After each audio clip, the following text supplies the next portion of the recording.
Rounding means making a number simpler, but keeping its value close to what it was. An example would be 73 rounded to the nearest 10. How many tens makes 73? 7. You're right. So we're going to look at the sevens.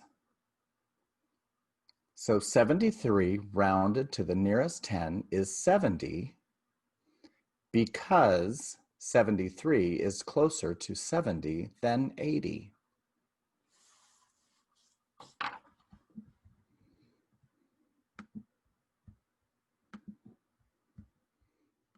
In today's lesson, we will be looking at Topic 2, Section 5, Rounding.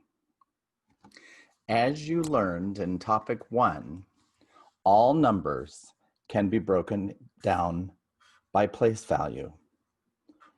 You have the hundreds, the tens, and the ones. We're going to use that to help us round numbers. Let's take a number, 762, and figure out how we would write that number on the place value chart. 700, 6 tens, and 2 ones.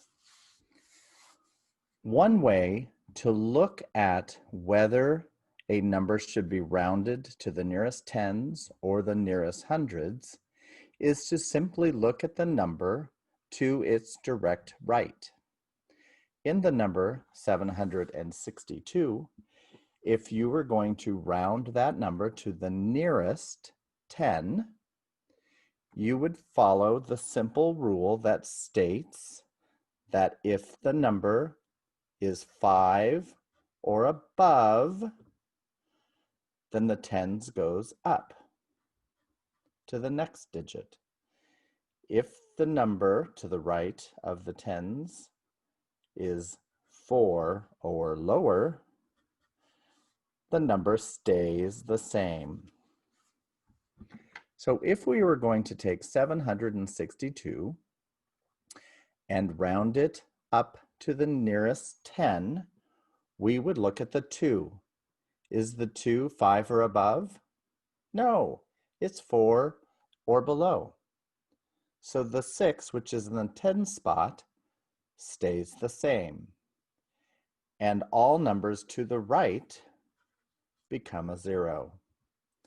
760 is 762 rounded to the nearest tens. If a number, this number, was rounded to the nearest 100, you would look to the number on its right and look at the 6. The 6 is 5 or greater. Therefore, the number in the 100 spot now goes to the next number, and each number right of it changes to 0.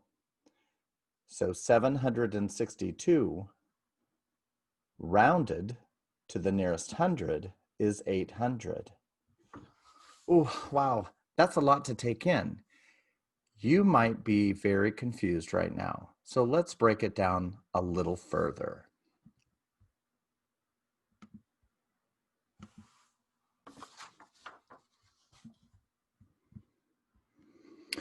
Welcome back, boys and girls. Today, we're going to be working on Topic 2 in math, Section 5, and talking about rounding. Now, I know that you've probably done rounding in past years, and you might remember how to do that, but we're going to actually look at it a little bit deeper and remind you of some of the ways that you can do rounding. When rounding, you're basically using it to estimate to a number that's easier to calculate. A lot of times you'll hear round a number to the nearest 10 or to the nearest 100. You know that all numbers can be broken down into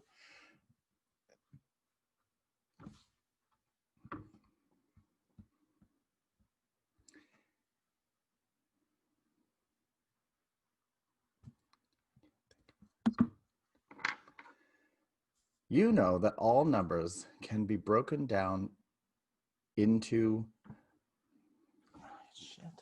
cannot.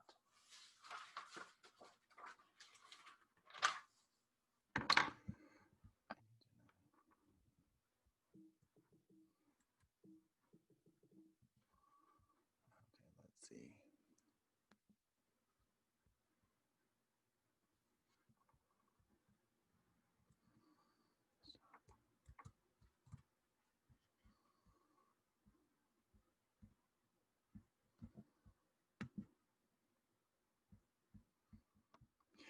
What if we want to round a larger number to, say, the nearest 100? Let's take a number like 634.